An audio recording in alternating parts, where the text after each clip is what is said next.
Hi, I'm Dr. Charlie Liu, and today I'm going to be talking to you a little bit about how to treat chronic insomnia with sleep restriction therapy. So this is part 2 of a video. If you haven't watched part 1, which is all about sleep hygiene tips, it may be worth clicking on that, or at least reading the leaflet in the description below. So today I'm going to be talking a bit about sleep restriction therapy, which is the second line therapy. If you've tried all of that stuff already and you haven't managed to get anywhere, I'm going to tell you what to do. So it's worth talking a little bit about the theory of chronic insomnia and about sleep restriction therapy and why it works before we go on to the actual practical part of it. And I'm going to use the example of Pavlov's dogs here. So a lot of you may have heard of Pavlov. He was the scientist who would ring his bells and then give his dogs their dinner. And he would do this every single day. And after a little while, when he rang the bell, the dogs would start salivating, even if there wasn't any food. And what had happened was obviously that the dogs had learned to condition, they'd learned to associate the ringing of the bell with the bringing of the food, and then their bodies would involuntarily respond. So the reason that I'm telling you this is that our brains are quite similar when it comes to sleep. So most of us have some sort of routine when we go to bed, and also the lights start to come down, and the brain knows that it's getting ready to go to sleep. And so when you hit the pillow, eventually your body will involuntarily fall asleep.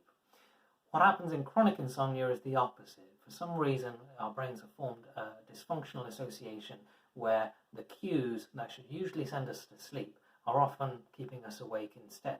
So a lot of people who suffer from chronic insomnia, which has been going on for months or years, will say that actually once it starts to get to the evening, instead of feeling more relaxed and sleepy, they actually start to feel more tense and anxious instead. And that's because that unhealthy association has been formed. Every time they go to the bedroom area or they're about to get ready for bed, actually they start to feel more awake rather than sleepier. So sleep restriction therapy is about breaking that association between going to bed and staying awake, and instead reforming a healthy association between getting ready for bed and actually falling asleep. The second thing I want to talk about before I talk about the practicalities is the term sleep efficiency. So I'm just going to define that for you because it may not be a very familiar term to you, and it's going to be something I'm going to say a lot in the rest of this video. So sleep efficiency is a number, a percentage, and it basically describes the amount of time that you're sleeping divided by the amount of time that you're in bed. So let's say, for example, that you're in bed from 10 p.m. until 8 in the morning, 10 hours in total. And you're actually only sleeping for 5 hours out of that time. That'll be a sleep efficiency of 5 divided by 10, which is 50%. So ideally, in order to make the association between going to bed and falling asleep, we want that sleep efficiency to be as high as possible, because the longer the amount of time that you're spending in bed, just tossing and turning, feeling tense, feeling anxious, with thoughts going around in your head, the longer that happens, the more the association is going to be built between being in the bedroom area and having insomnia, which is the association that we want to try and destroy. So the first part of sleep restriction therapy is about restricting the bedroom hours, and I would say a good starting point would be somewhere around 7 to 8 hours. So start off by going to bed at midnight and setting your alarm for 7 in the morning, and when the alarm goes off at 7, I want you to be very strict about getting out of bed and making sure that you leave the room.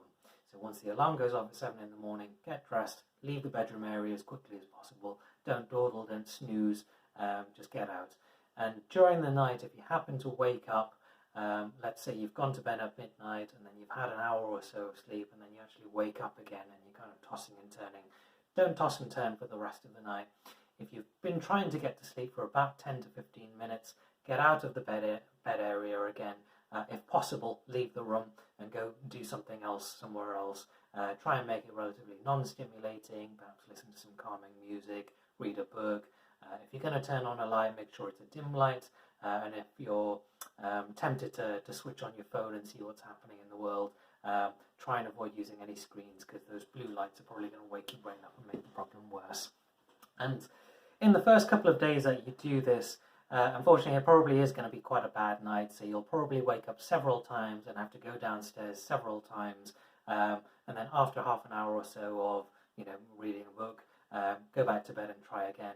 And like I said, it can usually be quite frustrating, because you'll often try again, go back to bed, and still be tossing and turning. And again, the second time round, or the third time round, or the fourth time round, don't just stay in bed. after about 10 or 15 minutes, if you haven't fallen asleep, get out, go downstairs.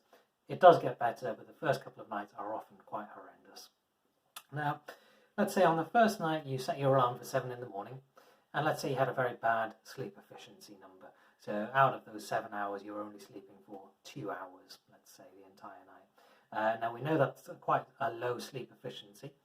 And so what we want to do then is to shorten the amount of bedroom time that you have.